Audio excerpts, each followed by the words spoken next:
আল্লাহ তাআলার কি মেহেরবানি, মানুষ আল্লাহ পরীক্ষা ফেলাইছে। একদিকে কাবা শরীফ কালো, কালো একটা ঘর।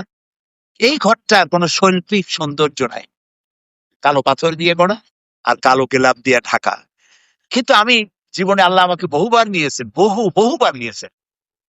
কাবা শরীফের দিকে যখন চোখ পড়ে, আমার কাছে মনে হয় যেন সারা পৃথিবীর সব সৌন্দর্য কাবার গায়ে লাগানো, এবং মোস্ট পাওয়ারফুল ম্যাগনেটিক জিনিস দিয়ে এটাকে তৈরি করা হয়েছে।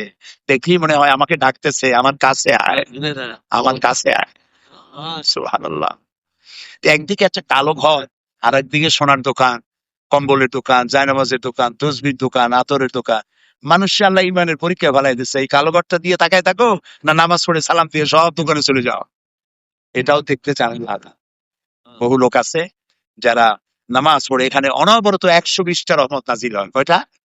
120টা রহমত অহরহ নাজিল হচ্ছে, কিয়ামত পর্যন্ত হতে থাকবে। যারা তাওয়াফ করতে থাকবে তারা পাবে 60টা, যারা নামাজ পড়বে তারা পাবে 40টা, আর যারা তাকায় থাকবে, শুধু ঘরের দিকে তাকায় থাকবে, তারা পাবে 20টা। সুবহানাল্লাহ, সুবহানাল্লাহ। এত মানুষ, লক্ষ লক্ষ মানুষ, নারী আর পুরুষ, কি সুন্দরী সুন্দর মানুষ, এত সুন্দর মানুষ আপনি কয়টা দেখবেন। নানান রঙের মানুষ আসতেছে, পূর্ণিমার চাঁদকে হার বানায় দিতে পারে এইরকম সুন্দরী নারীরা আসতেছে। রাত 3টা, আড়াইটা 3টার সময় সুন্দরী, পরমা সুন্দরী যুবতী নারী কোন পুরুষ সঙ্গী ছাড়া একাকিনী চলে গেল, কাবা শরীফ তাওয়াফ করলো, লাখো পুরুষের মধ্য দিয়ে নামাজ পড়লো, তেলাওয়াত করলো, মোনাজাত করে ফিরে গেল। কোন পুরুষের বাবার হিম্মত নাই, একবার চেহারা দেখেছে, ভালো লেগেছে বলে দ্বিতীয়বার চেহারা উপভোগ করার জন্য নারীর দিকে আর তাকায় না। পৃথিবীর কত জায়গা ঘুরলাম, দেখা যায় বড় বড় অনুষ্ঠান থেকে নারীরা নির্যাতিত হন, হারায় যান, সম্ভ্রম হারান। হাজার হাজার বছরের ইতিহাস। মক্কা শরীফ থেকে, মদিনা শরীফ থেকে, মুজদালিফা থেকে একটা নারী ঘটিত দুর্ঘটনা ঘটেছে বলে কোনো খবর কানে আসছে? আমাদের পিতা আবুল আম্বিয়া, সমস্ত নবীদের পিতা ইব্রাহিম আলাইহিস সালাম এই ঘর বানিয়ে বলেছিলেন, রব্বি জাআল হাযাল বালাদা আমিনা। আল্লাহ তাআলা, আয় আমার রব, তুমি এই ঘরটাকে, এই শহরটাকে নিরাপত্তার শহর বানিয়ে দাও। নিরাপত্তার শহর। দোয়া কি কবুল হয়েছিল? হ্যাঁ, কবুল হয়ে গেছে। সাথে সাথে আল্লাহ তাআলা বলেছেন, ওমান দাখালাহু কানা আমিনা, যেই ঢুকবে তারই নিরাপত্তা দিবে। এই নিরাপত্তার শহর পৃথিবীতে আর কোথাও নেই।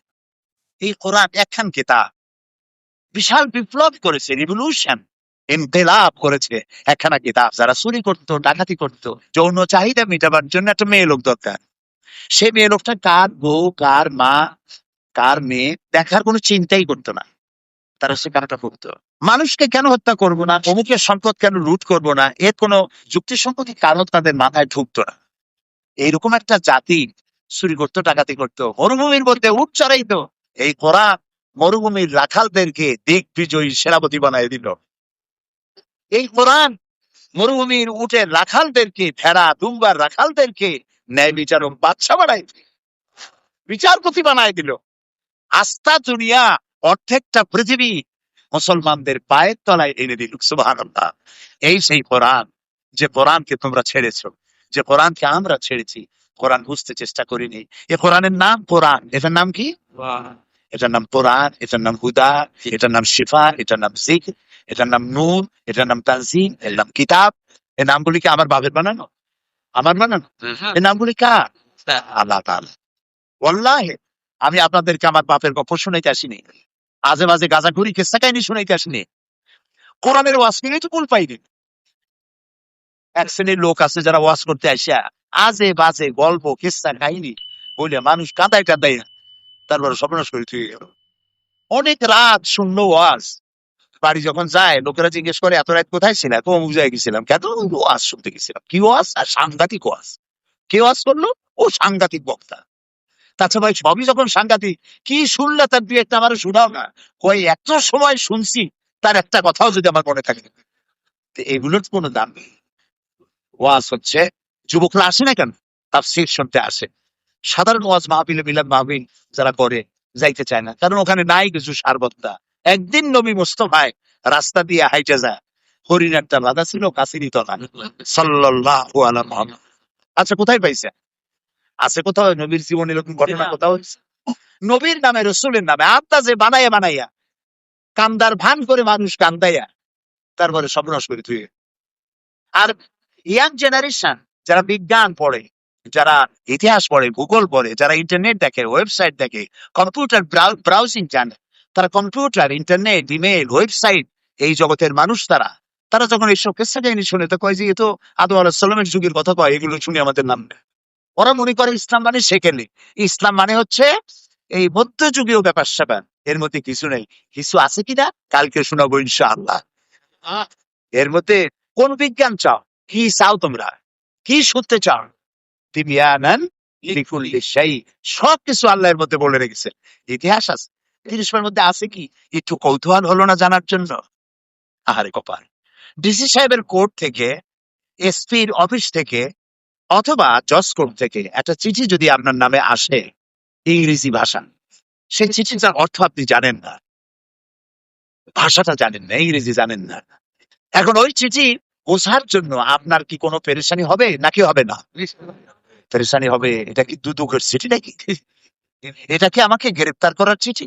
এটা কি আমার সম্পদ সব এই কি জানি কয় নিলাম করে নেওয়ার চিঠি? জানার জন্য ছুটবেন, ভালো ইংরেজি জানে কি। যতক্ষণ পর্যন্ত চিঠির মর্ম না বুঝবেন ততক্ষণ পর্যন্ত আপনার পেরেশানি দূর হবে না। এ কথা কি মিথ্যা না সত্য? তো একটা ডিসি অফিসের সামান্য একটা চিঠি, এসপির অফিসের একটা সামান্য চিঠি, কোর্টের দুদকের একটা চিঠি বোঝার জন্য এত পেরেশানি হয়? অত বড় আকাশটার মালিক, জমিনের মালিক, আমার মালিক একখানা চিঠি দিয়েছেন নাম কোরআন শরীফ, এইটা জানার জন্য আগ্রহ সৃষ্টি হলো, পেরেশানি হলো না। আর পড়ার বাবা সারাটা জীবন সূরা ফাতিহা দিয়ে নামাজ পড়লাম, অর্থও জানি না, ব্যাখ্যাও জানি না। আহারে বাবা, বদকিসমতের জাতি। এই কোরআনের, এই কিতাবের যতগুলি নাম আছে তার মধ্যে একটি নাম হচ্ছে কোরআন। এটাকে আমরা হুদা যদি বলি অনেকে চিনবে না, ওই কি এর হুদা? হুদা মানে বরিশালে ওদিকে হুদা মানে খালি হুদাহুদি বলে। হ্যাঁ, হুদা। এখানে কি বলবে? আচ্ছা, না বললেও কোনো এক সময় বলবে। তো হুদা বললে বুঝবে না, তানজিল বললে বুঝবে না, নূর বললে বুঝবে না, সেবা বললে বুঝবে না। সব থেকে কোন নামে চেনে এটাকে? কোরআন। তারপরে ফোরকান বললেও চেনে। তা আবার চিন্তা করে ফোরকান তো সাইড কেন, এটা কি? ওটাও বুঝবে। কোরআনই ভালো করে বুঝবে। তো প্রথম নামটাই হলো কোরআন। কোরআন মানে কি?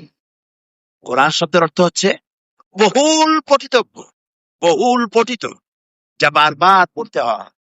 যে নাম, সার্থক নাম, কোরআনের চাইতে বেশি পড়া হয়েছে পৃথিবীতে এরকম একখান বইয়ের নাম আপনি বলুন, বললে আমি পুরস্কার দিয়ে যাবো। না। পৃথিবীতে এমন একটা মুহূর্ত নাই যখন কোরআন শরীফ পড়া হয়।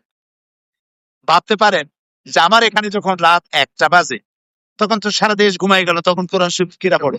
আরে ভাই, আপনার এখানে যখন রাত 1টা, আমেরিকায় তখন দিনের 1টা, ওরা তখন জোহর পড়তেছে। আপনার জোহর আরেকজনের আসর, আপনার এশা আরেকজনের ফজর। সারা পৃথিবীতে সময়ের এই যে ক্লাইমেট এবং টাইম, এই টাইমের যে পরিবর্তন, সময়ের পরিবর্তনের ভিত্তিতে পৃথিবীতে একটা মুহূর্ত এমন নাই যে পৃথিবীর কোথাও না কোথাও কোরআন শরীফ তেলাওয়াত করা হচ্ছে। এটাই একমাত্র কিতাব যা মানুষ বুঝেও পড়ে, না বুঝেও পড়ে, রাতেও পড়ে, দিনেও পড়ে। সুবহানাল্লাহ। আর যারা পড়ার সুযোগ পায় না, শোনারও সুযোগ পায় না, মাসে অন্তত একবার তারাবিতে গোটা কোরআন শোনার ব্যবস্থা করা হয়েছে।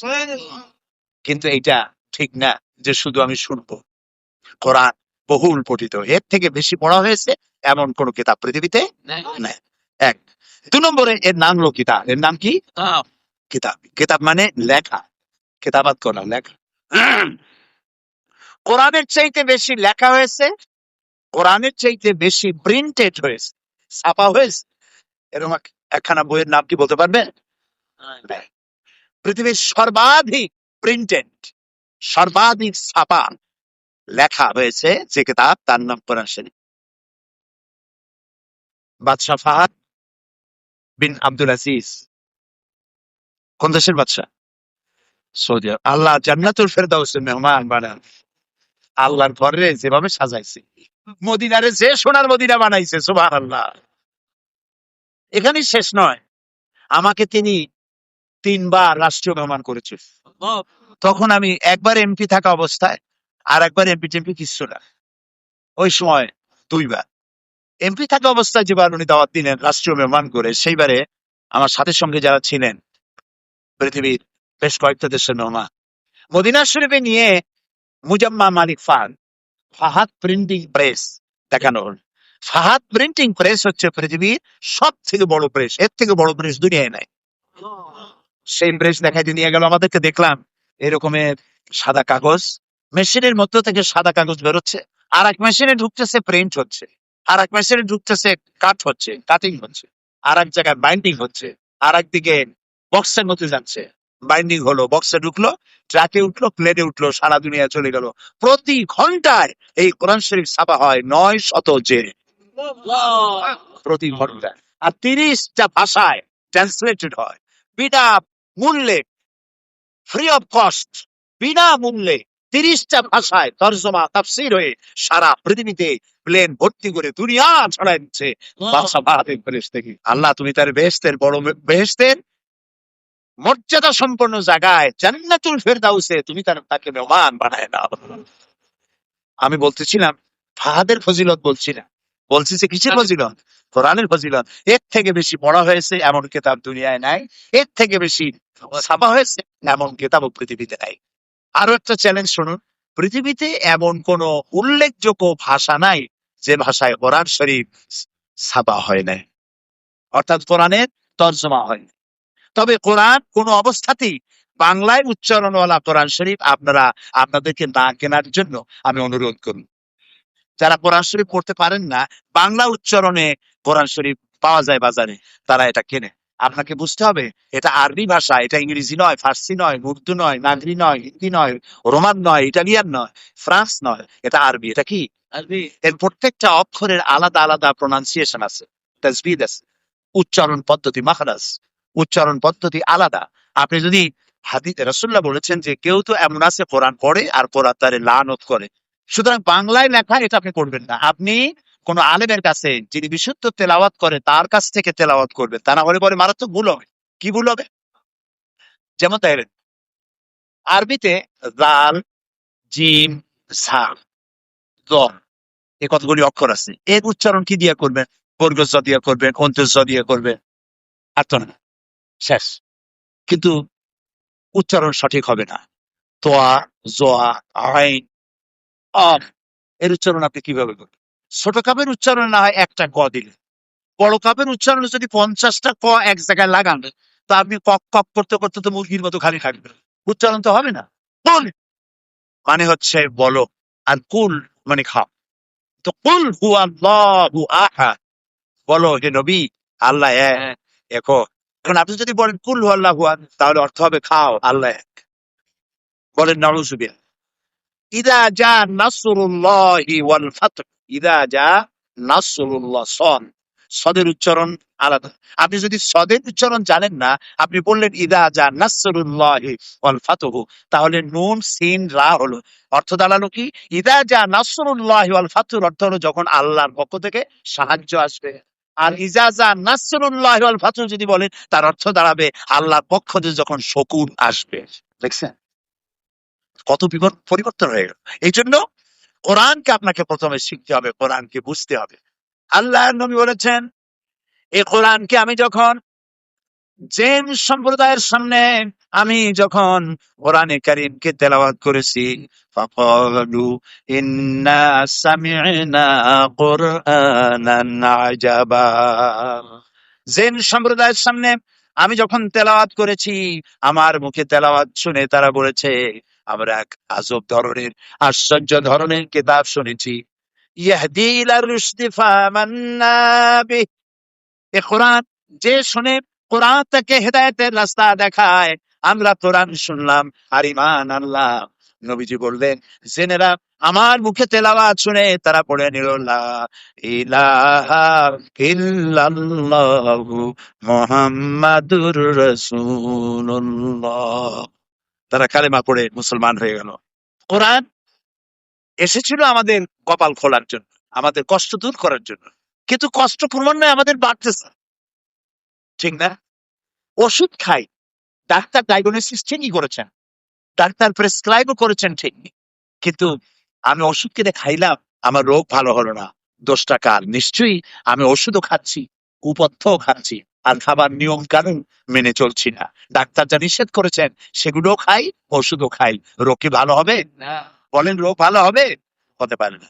কোরআন আমার কাছে আছে, আল্লাহ বলছেন কষ্ট দূর করার জন্য কোরআন দিছি, কিন্তু আমি কষ্টের জ্বালায় অস্থির। তার অর্থ দাঁড়ালো এই, কোরআন ঠিকই আছে কোরআনের জায়গায়, আমি কোরআন বুঝি নাই এবং কোরআনকে যথাযোগ্য মর্যাদা আমি দিই নাই।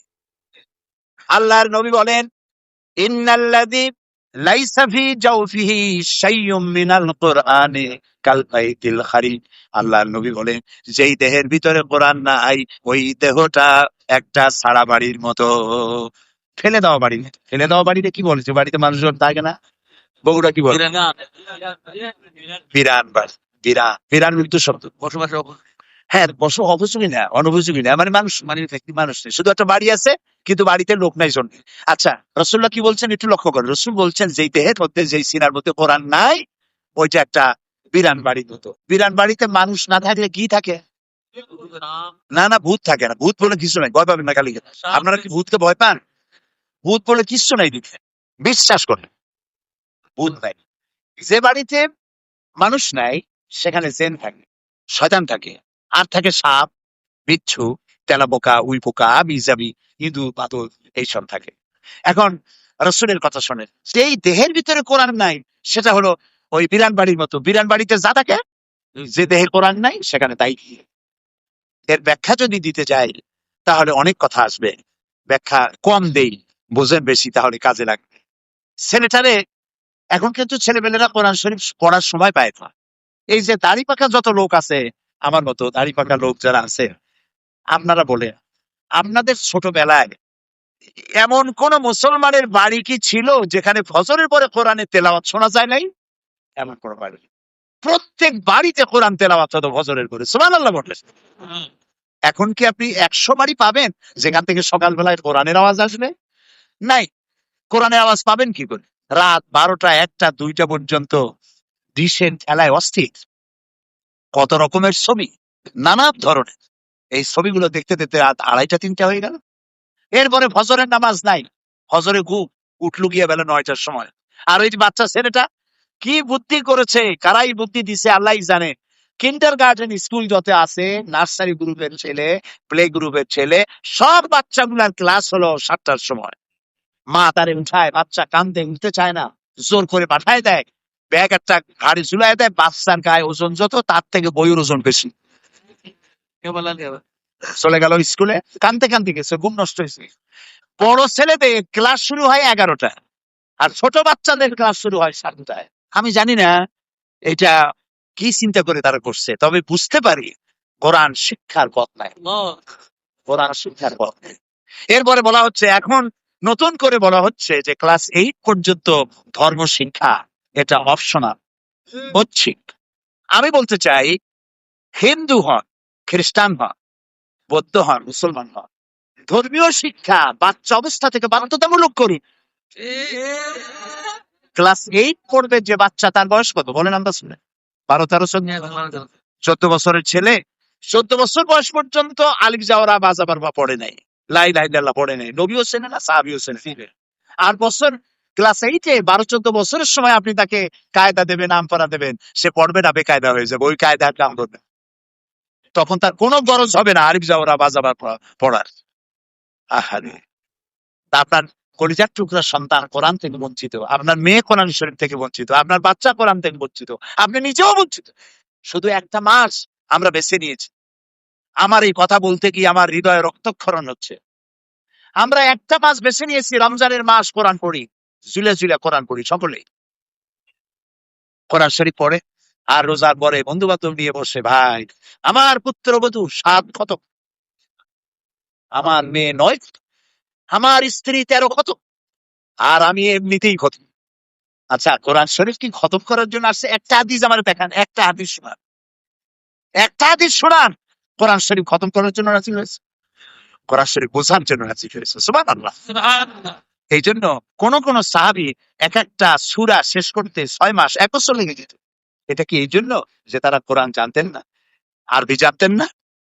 এটা এই জন্য ছিল, এক লাইন পড়েছেন, দুই লাইন পড়েছেন, বুঝেছেন, বাস্তব জীবনে ইমপ্লিমেন্ট করেছেন, বাস্তব জীবনে কাজে লাগাইছেন, আবার পড়েছেন, আবার বুঝেছেন, আবার আমল করেছেন। ওটা কোরআন। এভাবে আমল করার পরে এই সাহাবীরা যখন বেচা কেনা করতেন, ব্যবসা বাণিজ্য করতেন, জমি জমা চাষাবাদ করতেন, বিয়ে শাদী করতেন, রাজনীতি অর্থনীতি করতেন, সমাজ চালাতেন, আর রাস্তা দিয়ে হাঁটতেন, তখন মানুষ দেখেই বুঝতে পারতো যেন জীবন্ত কোরআন শরীফ চলাফেরা করছে, কোরআন জীবিত হয়ে হারিয়েছে। এই জন্য হযরত আয়েশা সিদ্দিকা রাদিয়াল্লাহু তাআলা আনহা, আমাদের মা জননী, তারাকে প্রশ্ন করা হয়েছে, মা, রাসূলের চরিত্র কেমন, তার আখলাক কেমন? হযরত আয়েশা বলছেন, কোরআন পড়ো নাই তোমরা? কয়, কোরআন তো পড়ছি। আরে কোরআন পড়ছো তো রাসূলের আখলাক জানতে আমার কাছে কেন এসেছো? যেটা কোরআন সেটাই রাসূল। সুবহানাল্লাহ। যেটা কোরআন সেটাই রাসূল। রাসূলের 23 বছরের জীবন আর 30 পারা কোরআনের ভিতরে কোনো পার্থক্য নাই। 23 বছরের নবুয়তের জীবন, 30 পারা কোরআন, সেম মুদ্রার এপিঠ আর ওপিঠ। সুবহানাল্লাহ, সুবহানাল্লাহ। নবী করিম সাল্লাল্লাহু আলাইহি ওয়াসাল্লাম এই কোরআনকে রেখে গেলেন আমাদের কাছে, আর বললেন, মান ক্বালা বিহি সাদাকা। এই কোরআন দিয়ে যে কথা বলে সেই সত্য কথা বলে। সুবহানাল্লাহ। কোরআন দিয়ে যে কথা বলে সেই কি কথা বলে? কারণ হলো আল্লাহর নবী বলেছেন, আল্লাহ তাআলা নিজেই বলেছেন, ওয়ামান আসদাকু মিনাল্লাহি কিলা। আমার চাইতে সত্যবাদী আর কে হতে পারে? আল্লাহর চাইতে সত্যবাদী কে আছে? কোন নাম কোন আছে কেউ? কোরআন দিয়ে যে রাসূল বলছেন, কোরআন দিয়ে যে কথা বলে সে সত্য কথা বলে। সুবহানাল্লাহ। তো যিনি বক্তৃতা করতেছেন, কোরআনের কোনো দলিল নাই, হাদিসের কোনো রেফারেন্স নাই, খালি বক্তৃতা করতেছে, আর জনগণ বলতেছে, আমার ভাই, তোমার ভাই, অমুক ভাই, তমুক ভাই, ফুলের মতো পবিত্র, নামাজ পড়ে না কেউ তো। এটা কোনো কাম হইল? কাজে আপনাকে যিনি বক্তৃতা শোনাচ্ছেন, তিনি কোরআন জানেন কিনা, হাদিস জানেন কিনা? ওনার তো নিজেরই চোখ নাই, আপনাকে রাস্তা দেখাবে কেন? ও নিজে তো অন্ধ, 2 চোখ কানা। আমি বলি না, আল্লাহ বলছেন। কে বলছেন? আল্লাহ। বলেন না। আল্লাহ রাব্বুল আলামিন বলেন, লা তা'মাল আবসার ওয়ালাকিন তা'মাল কুলুবুল্লাতী ফিস সুদূর। এদের বাইরের চোখ নষ্ট হয় নাই, এদের ভিতরের চোখগুলি বিনষ্ট হয়ে গেছে, অন্ধ হয়ে গেছে। বাইরের চোখ ঠিক আছে কিন্তু ভিতরের চোখ নাই। সেই জন্য বলে, there is no God, unseen is nothing, যা দেখি না তা কিছুই না, আল্লাহ নাই। নাউযুবিল্লাহি মিন যালিক। সেই জন্য কোরআন দিয়ে যারা কথা বলে তাদের কথা শোনো। সুবহানাল্লাহ। আল্লাহ রাসূল বলছেন, মান ক্বালা বিহি সাদাকা ওয়া মান আমিলা বিহি উজরা। আরে হচ্ছে এমন এক কিতাব, যে ব্যক্তি পড়বে আর বুঝবে আর আমল করবে তাকে পুরস্কৃত করা হবে ফিদ দুনিয়া ওয়াল আখিরা। এখানেও পুরস্কার পাবা, আখিরাতেও পুরস্কার পাবা। কে বলছেন? রাসূল। আমাদের রাসূল কে বলছেন? দুনিয়ায় কি পুরস্কার পাইবা? আল্লাহ তাআলা বলেছেন, ফামান তাবিআ হুদায়া ফালা খাউফুন আলাইহিম ওয়ালা হুম ইয়াহজানুন। এই কোরআনের হেদায়েত যারা মেনে চলবে তাদের কোনো ভয় নাই, তাদের কোনো চিন্তাও নাই। আমার আল্লাহ গ্যারান্টি দিয়েছেন, কোনো ভয় নাই। কিসের ভয় নাই? কোরআন যদি তোমরা মানো, শুনতেছেন আমার কথা? একটু কান খুলে শোনেন। এই কোরআন যদি মানো, তোমাদের কোনো ভয় নেই। কিসের ভয় নাই? কোরআন যদি মেনে চলো, তাহলে চুরি হবে না, ডাকাতি হবে না, জেনা হবে না, ব্যভিচার হবে না, ধর্ষণ হবে না, হত্যা হবে না, লুট হবে না, মারামারি হবে না, সাম্প্রদায়িক সম্প্রীতি বিনষ্ট হবে না। ভয় নাই। ওয়ালা হুম ইয়াহজানুন। তোমাদের কোনো চিন্তাও থাকবে না। মানুষেরা চিন্তা করে কিসে? চিন্তা করে খাবারে, বস্ত্রে, চিকিৎসা, শিক্ষা, বাসস্থানে, হিউম্যান রাইটস, মানবিক মৌলিক মানবিক অধিকার, এই অধিকারের চিন্তা করে। আল্লাহ কয়, কোরআন মানো, তাহলে এই অধিকারের চিন্তাও করা লাগবে না, এগুলো সুবহানাল্লাহ। আল্লাহ তাআলা কোরআনে কারিমে বলেন, ওয়ালাউ আন্না আহলাল কুরা আমানু ওয়াত্তাকাউ লাফাতাহনা আলাইহিম বারাকাতিম মিনাস সামাই ওয়াল আরদ। আল্লাহ তাআলা বলেন, জনপদের লোকেরা, দেশের লোকেরা যদি আমার উপর ঈমান আনে, দুইটা কাজ যদি করে, আমার উপর ঈমান আনবে আর আমাকে ভয় করার নীতি অবলম্বন করে চলবে, তাহলে আমি আল্লাহ রাব্বুল আলামিন আকাশ আর জমিনের সব বরকতের দরজা তাদের জন্য খুলে দেব। এরকম আসতে বলেন সুবহানাল্লাহ। তো আল্লাহ তাআলা বরকতের দরজা খুলে দেবেন বলে ওয়াদা করেছেন, এই কোরআনটা মানতে হবে। তো মানবেন কি করে? আগে তো বুঝতে হবে, তবে না মানবেন। বুঝিই তো না, তো মানবো? সত্য কিনা বলেন? খালি খতম করেন, বিপদ আপদ আসলে খতম করে। আর অনুষ্ঠানের শুরুতে বরকতের জন্য তেলাওয়াত করে। দোকান ওপেন করবে, ওইখানে একটু তেলাওয়াত করো। তোমার একটু তেলাওয়াতের জন্য, আর ওই দোকান ওপেন করবা, জনসভা শুরু করবা, সেই জন্য একটু তেলাওয়াতের জন্য আল্লাহ কোরআন শরীফ নাযিল করছে। কারণ নাই আর কিছু। তো আল্লাহ তাআলা দুনিয়ার শান্তি দিবেন, আখিরাতেও শান্তি দিবে। এরপরে আল্লাহ তাআলা বলছে, আল্লাহ নবী বলছেন, ওয়ামান হাকামা বিহি আদালা, আর এই কোরআন দিয়া যে বিচার ফয়সালা করবে সেটাই হবে সঠিক বিচার। এর থেকে ইনসাফপূর্ণ, এর থেকে জাস্টিস আর কিছুই হতে পারে না। জাস্টিস হচ্ছে কোরআন দিয়ে বিচার করা। কি দিয়ে বিচার করা? এখানে সব আছে। সন্ত্রাসীদের বিচার কিভাবে করবেন, মদ খোরের বিচার কিভাবে করবে, চোরের বিচার কেমনে করবে, ডাকাতেরটা কেমনে করবে, আছে না সব কোরআন শরীফে? আছে। অনেকে আন্দাজে বলছেন আছে, আর অনেকে বোঝেন না, সেই জন্য বলেন নাই, জানেন না। কোরআন শরীফ পড়েন, সব বুঝতে পারবেন। এর মধ্যে সবকিছুই আল্লাহ তাআলা বলে দিয়েছে। বিচারটা যাতে সঠিক হয়, সেজন্য ন্যায় বিচারের প্রতি বলা হয় কোন জিনিসটা? একটু বলেন তো, পরীক্ষা দিন, আমি আপনাদের পরীক্ষা দিচ্ছি।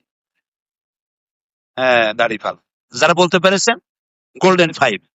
আপনারা বলতে পেরেছেন যে ন্যায় বিচার, বিচারটা ন্যায় হলো কিনা তার মানদণ্ড হচ্ছে মিজান, দাঁড়িপাল্লা, যা দিয়ে মাপা হয়। ইনসাফ কি মুকাদ্দাস তারাজু, এটা হলো ইনসাফের জন্য পবিত্র মিজান। এই মিজান দুনিয়াও লাগবে, আখিরাতেও লাগবে। কিয়ামতের দিন আল্লাহ তাআলা মিজান রেখেছে। এখন আমি এটা প্রায় বলে থাকি যে বিচারটা কিভাবে হবে। একজন আরেকজনের একটা চোখ তুলে ফেলেছে, এগুলো তো করে আজকাল, প্রায় শুরু হয়ে গেছে। চোখ উঠাই ফেলায়, হাত ভাঙ্গে ফেলায়, পাও ভাঙ্গে ফেলায়, কয়েছে আমাকে সাথে না থাকলে ঠ্যাং ভাঙ্গে হাতে ধরাই দেবে। তো ঠ্যাং ভাঙ্গে হাতে ধরাই দিল, হাতে কেউ, কি অন্যায় কথা। তো একজন যদি আরেকজনের ঠ্যাং ভাঙ্গে, আমাদের দেশে যে প্যানেল কোড আছে, যে বিচার আছে, এই বিচার পদ্ধতিতে প্রচলিত আইন অনুযায়ী 2 বছরের জেল হলো, আর ধরেন 50,000 টাকা জরিমানা হলো। এখন এই বিচারটা সঠিক হলো কিনা সেটা বোঝার জন্য দাড়িপাল্লা নিয়ে আসেন। দাড়িপাল্লার এক পাশে রাখেন ভাঙ্গা ঠ্যাং, আর এক পাশে রাখেন 2,000 টাকা আর 6 মাসের জেল। এবার দাড়ি ধরে টান দেন, সমান হবে? যদি জেলের মাত্রা আরো বাড়াই দেই, জরিমানার মাত্রা আরো বাড়াই, হবে না। কি হলে হবে? আর একখান ঠ্যাং। এই কোরআন শরীফে আল্লাহ তাআলা বলেছেন, হাতের বদলে হাত, পায়ের বদলে পা, চোখের বদলে চোখ, দাঁতের বদলে দাঁত, জানের বদলে জান। এখন একখান ঠ্যাং ভাঙছে, ভাঙ্গা ঠ্যাং এক পাল্লায় দেন, আর সে ভাঙছে ওর ঠ্যাং ভাঙ্গে আর এক পাল্লায় দেন, দাড়ি ধরে টান দেন, সমান সমান। ওমান হাকামা বিহি আদালা। সৌদি আরবে যায় দেখেন, রাজতন্ত্রের সাথে আমাদের বিরোধ আছে, ইসলামের বিরোধ। রাজতন্ত্র আমরা মানি না, ইসলাম মানে না, সেটা ভিন্ন কথা। কিন্তু সেখানে কোরআনের কিছু আইন চালু আছে। এই যে হারাম শরীফে গেছেন না আপনারা অনেকে, যারা যাইতে পারেন নাই, আল্লাহ যেন যাওয়ার তৌফিক, অন্তত কাবা শরীফ, সুবহানাল্লাহ, এটা দেখার তৌফিক যেন আল্লাহ আমাদের সবাইকে দেন। এই কাবা শরীফে যখন আজান হয়, আমি দেখছি যে আল্লাহ মানুষের পরীক্ষায় ভালাইছে। এই কাবা শরীফের চতুর্দিকে এত সব দোকান, হায় হায় রে, কি সব দোকান। বাইতুল মুকাররমে নিউ মার্কেটে যতগুলি সোনার দোকান আছে, সব সোনা এক জায়গায় করলেও ওর একটা দোকানের সোনার সমান হবে না। ইলেকট্রনিক্স গুডস, নানান ধরনের কাপড়, নানান ধরনের আপনার বিভিন্ন রকমের শৌখিন দ্রব্যাদি, অভাব নাই। চতুর্দিকে দোকান খোলা, আজান হয়ে গেল, সব দোকান বন্ধ হয়ে গেছে। মুহূর্তের ভিতরে আজান হয়ে গেল, আপনি যদি 5 লক্ষ রিয়ালের খরিদ্দার হন, আপনার কাছে বিক্রি করা হবে না, আজান হয়ে গেছে, দোকান বন্ধ। তাদের এই ঈমান আছে, এই 5 লক্ষ নিলাম না, আমি আল্লাহর নামাজের জন্য হারাম শরীফে যাচ্ছি, 10 লক্ষ রিয়ালের খরিদ্দার আল্লাহ নামাজের পরে আবার দিয়ে দেবে। আল্লাহ দেন, দোকানগুলো বন্ধ হয়ে গেল। তারপরে নামাজের পর সব দোকানে আসলো। তা আমি যেটা দেখলাম যে এখানে আল্লাহ তাআলার কি মেহেরবানি, মানুষ আল্লাহ পরীক্ষা ফেলাইছে। একদিকে কাবা শরীফ কালো, কালো একটা ঘর, এই ঘরটার কোনো শৈল্পিক সৌন্দর্য নাই, কালো পাথর দিয়ে গড়া আর কালো গেলাপ দিয়ে ঢাকা। কিন্তু আমি জীবনে আল্লাহ আমাকে বহুবার নিয়েছে, বহুবার নিয়েছে। কাবা শরীফের দিকে যখন চোখ পড়ে, আমার কাছে মনে হয় যেন সারা পৃথিবীর সব সৌন্দর্য কাবার গায়ে লাগানো, এবং মোস্ট পাওয়ারফুল ম্যাগনেটিক জিনিস দিয়ে এটাকে তৈরি করা হয়েছে। দেখলেই মনে হয় আমাকে ডাকতেছে, আমার কাছে আয়, আমার কাছে আয়। সুবহানাল্লাহ। একদিকে একটা কালো ঘর, আর একদিকে সোনার দোকান, কম্বলের দোকান, জায়নামাজের দোকান, তসবির দোকান, আতরের দোকান। মানুষ আল্লাহ ইমানের পরীক্ষা ফেলাই দিচ্ছে, এই কালো ঘরটা দিয়ে তাকায় থাকো, না নামাজ পড়ে সালাম দিয়ে সব দোকানে চলে যাও। এটাও দেখতে চান না। বহু লোক আছে যারা নামাজ পড়ে, এখানে অনবরত 120টা রহমত নাজিল হয়। কয়টা? 120টা রহমত অহরহ নাজিল হচ্ছে, কিয়ামত পর্যন্ত হতে থাকবে। যারা তাওয়াফ করতে থাকবে তারা পাবে 60টা, যারা নামাজ পড়বে তারা পাবে 40টা, আর যারা তাকায় থাকবে, শুধু ঘরের দিকে তাকায় থাকবে, তারা পাবে 20টা। সুবহানাল্লাহ, সুবহানাল্লাহ। এত মানুষ, লক্ষ লক্ষ মানুষ, নারী আর পুরুষ, কি সুন্দরী সুন্দর মানুষ, এত সুন্দর মানুষ আপনি কয়টা দেখবেন। নানান রঙের মানুষ আসতেছে, পূর্ণিমার চাঁদকে হার বানায় দিতে পারে এইরকম সুন্দরী নারীরা আসতেছে। রাত 3টা, আড়াইটা 3টার সময় সুন্দরী, পরমা সুন্দরী যুবতী নারী কোন পুরুষ সঙ্গী ছাড়া একাকিনী চলে গেল, কাবা শরীফ তাওয়াফ করলো, লাখো পুরুষের মধ্য দিয়ে নামাজ পড়লো, তেলাওয়াত করলো, মোনাজাত করে ফিরে গেল। কোন পুরুষের বাবার হিম্মত নাই, একবার চেহারা দেখেছে, ভালো লেগেছে বলে দ্বিতীয়বার চেহারা উপভোগ করার জন্য নারীর দিকে আর তাকায় না। পৃথিবীর কত জায়গা ঘুরলাম, দেখা যায় বড় বড় অনুষ্ঠান থেকে নারীরা নির্যাতিতা হন, হারায় যান, সম্ভ্রম হারান। হাজার হাজার বছরের ইতিহাস, মক্কা শরীফ থেকে, মদিনা শরীফ থেকে, মুজদালিফা থেকে একটা নারী ঘটিত দুর্ঘটনা ঘটেছে বলে কোনো খবর কানে আসছে? আমাদের পিতা আবুল আম্বিয়া, সমস্ত নবীদের পিতা ইব্রাহিম আলাইহিস সালাম এই ঘর বানিয়ে বলেছিলেন, রব্বি জাআল হাযাল বালাদা আমিনা। আল্লাহ তাআলা, আয় আমার রব, তুমি এই ঘরটাকে, এই শহরটাকে নিরাপত্তার শহর বানিয়ে দাও। নিরাপত্তার শহর। দোয়া কি কবুল হয়েছিল? হ্যাঁ, কবুল হয়ে গেছে। সাথে সাথে আল্লাহ তাআলা বলেছেন, ওমান দাখালাহু কানা আমিনা, যেই ঢুকবে তারই নিরাপত্তা দিবে। এই নিরাপত্তার শহর পৃথিবীতে আর কোথাও নেই। জাতিসংঘের 50 বছর পূর্তি উপলক্ষে ইয়াসির আরাফাত গিয়েছিল জাতিসংঘে, কমনওয়েলথ। তখন আমার মাহফিল ছিল নিউ ইয়র্কে, ম্যানহাটন। ইয়াসির আরাফাতের নিরাপত্তা দেওয়ার জন্য ওদের হাতে যত যা ছিল সব ব্যবস্থা হয়েছে।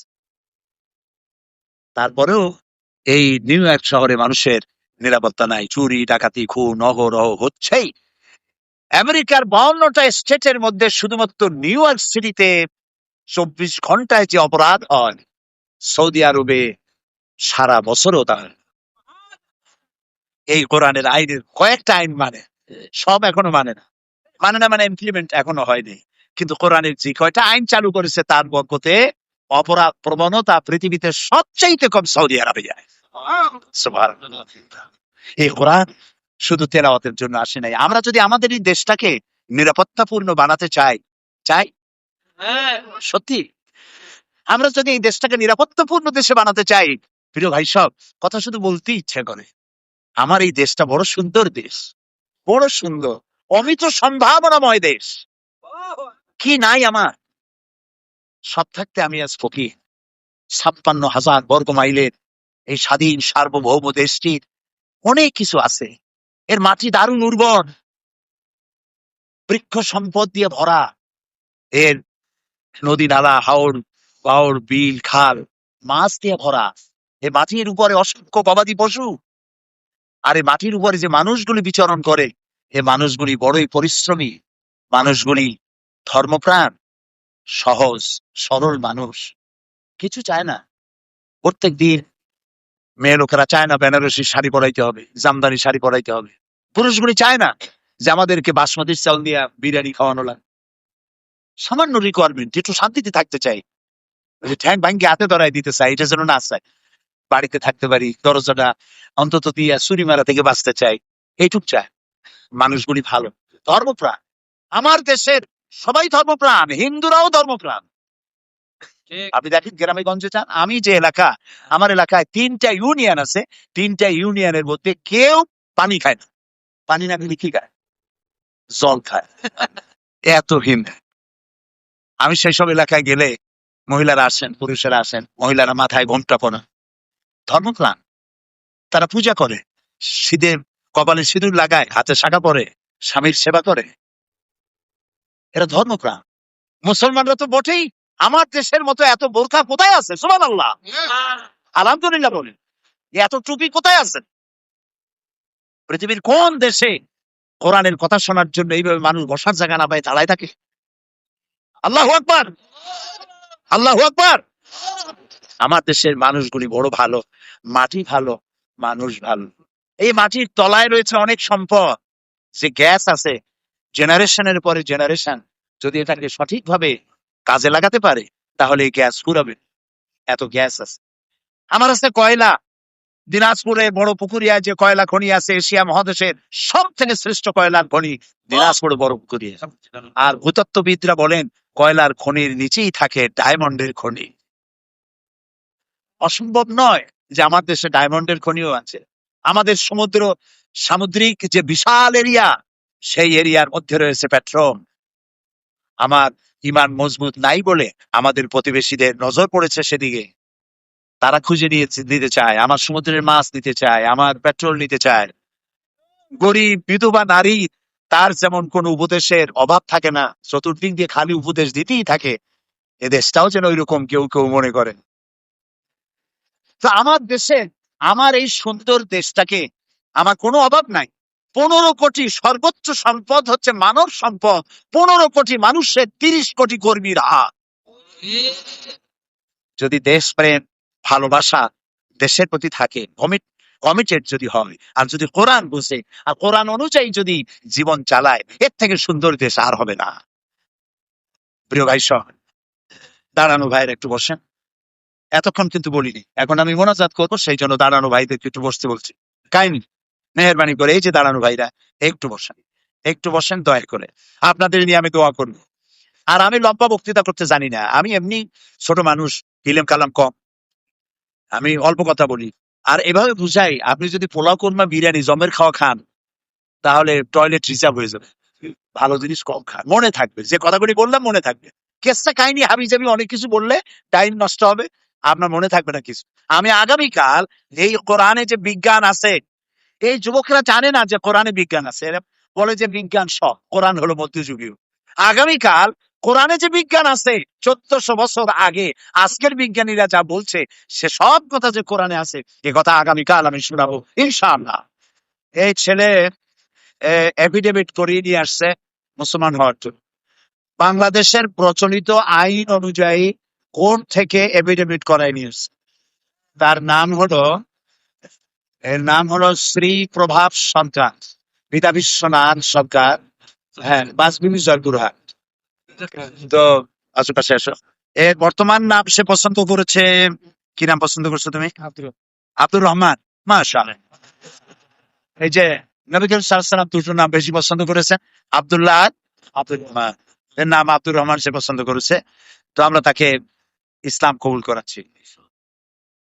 লা ইলাহা ইল্লাল্লাহু ইল্লাল্লাহু মুহাম্মাদুর রাসূলুল্লাহ। রাসূলুল্লাহ। আল্লাহ ছাড়া আল্লাহ ছাড়া কোনো ইলাহ নাই, কোনো ইলাহা নাই, মাবুদ নাই, মাবুদ নাই, উপাস্য নাই। উপাস্য নাই। মুহাম্মদ মুহাম্মদ সাল্লাল্লাহু সাল্লাল্লাহু আলাইহি ওয়াসাল্লাম আল্লাহু সাল্লাম আল্লাহ আল্লাহ প্রেরিত রাসূল। প্রেরিত রাসূল। আশহাদু আন আশহাদু আল্লাহ লা ইলাহা লা ইলাহা ইল্লাল্লাহু ইল্লাল্লাহু ওয়াহদাহু ওয়াহদাহু লা শারীকা লাহু লা শারীকা লাহু ওয়া আশহাদু আন্না ওয়া আশহাদু আন্না মুহাম্মাদান মুহাম্মাদান আবদুহু আবদুহু ওয়া রাসূলুহু। রাসূলুহু। আমি সাক্ষ্য দিচ্ছি আমি সাক্ষ্য দিছি আল্লাহ ছাড়া আল্লাহ ছাড়া কোনো ইলাহ নাই, কোনো ইলাহা নাই, মাবুদ নাই, মাবুদ নাই, উপাস্য নাই। উপাস্য নাই। তিনি এক, তিনি এক, তিনি একক, তিনি এক, তার কোনো তার কোনো অংশীদার নেই। অংশীদার নাই। আমি আরো সাক্ষ্য দিচ্ছি আমি আরো সাক্ষ্য দিচ্ছি মুহাম্মদ মুহাম্মদ সাল্লাল্লাহু সাল্লাল্লাহু আলাইহি আলাইহি ওয়াসাল্লাম ওয়াসাল্লাম আল্লাহর আল্লাহ প্রেরিত প্রেরিত রাসূল রাসূল এবং এবং তারই তারই বান্দা। বান্দা। সালাম তো আসসালামু আলাইকুম বলুন। আসসালামু আলাইকুম। আপনারা ওয়ালাইকুম সালাম জোরে বলেন। এখন একটু আগে সে ছিল মুশরিক, এখন হয়ে গেল আমাদের ভাই। আমি আপনাদের পক্ষ থেকে, এই বিশাল জনসমুদ্রের পক্ষ থেকে ইসলাম কবুল করার জন্য তাকে আমি বুকে আলিঙ্গন করব ইচ্ছুক। প্রিয় ভাই সব, আগামীকাল অনেক কথা বলবো ইনশাআল্লাহ। বিশেষ করে যুবকেরা আসবে, তোমরা শিক্ষিত লোকদেরকে, তোমাদের টিচারদেরকে দাওয়াত দিয়ে নিয়ে আসবে। আইনজীবী, বুদ্ধিজীবী, সাহিত্যিক, সাংবাদিক, ছাত্র, শিক্ষক, আলেম ওলামা সবাই বেশি করে আসবেন। আগামীকাল আমি বিজ্ঞান আলোচনা করব। কোরআনে যে বিজ্ঞান আছে, যে কথা আজকের বিজ্ঞানীরা বলছেন, বহু মেধা পরিশ্রম খরচ করে, পয়সা খরচ করে যা কিছু আবিষ্কার করছে, তা যে 1400 বছর আগে কোরআনে আল্লাহ বলে রেখেছে, আপনাদের চোখ ছানা বড় হয়ে যাবে ইনশাআল্লাহ। সেই কথাগুলি আমি আগামীকাল বলবো, বলেন ইনশাআল্লাহ। আচ্ছা, কাহালু থেকে গাড়িতে আসতে গিয়ে, মাহফিল আসতে গিয়ে একটা গাড়ি দুর্ঘটনা কবলিত হয়েছে, প্রায় 12 জন লোক আহত, তারা হসপিটালে আছেন, তাদের জন্য আমরা দোয়া করব। আল্লাহ ربنا ظلمنا أنفسنا وإن لم تغفر لنا وترحمنا لنكونن من الخاسرين। আল্লাহ তাআলা, হাজার হাজার মুসলমান নরনারী দীর্ঘক্ষণ ধরে তোমার কোরআনের কথা শুনেছি। আল্লাহ দয়া করে মেহেরবানি করে আমাদের জিন্দেগীর গুনাহ খাতা মাফ করে দাও রব্বুল আলামিন। আমাদের মধ্য থেকে যাদের মা বাপ দুনিয়া থেকে বিদায় হয়ে গেছে, কবরগুলিকে জান্নাতের টুকরা বানাইয়া দাও। রব্বির হামহুমা কামা রব্বায়ানি সগীরা। আয় আল্লাহ তাআলা, এত বড় বিরাট মাহফিল, কোরআনের মাহফিল, আল্লাহ কোরআন বোঝার তৌফিক আমাদেরকে দান করে দাও। কোরআন অনুযায়ী আমাদের জীবন পরিচালনার তৌফিক দান করে দাও। রব্বানা তাকাব্বাল মিন্না ইন্নাকা আনতাস সামিউল আলিম ওয়া তুব আলাইনা ইন্নাকা আনতাত তাওয়াবুর রহিম। সুবহানা রাব্বিকা রাব্বিল ইজ্জাতি আম্মা ইয়াসিফুন ওয়া সালামুন আলাল মুরসালিন ওয়ালহামদুলিল্লাহি রাব্বিল আলামিন। ওয়াজআল আখিরা কালামিনা ইনদাল মাউত লা ইলাহা ইল্লাল্লাহু মুহাম্মাদুর রাসূলুল্লাহ। আসসালামু আলাইকুম ওয়া রাহমাতুল্লাহ।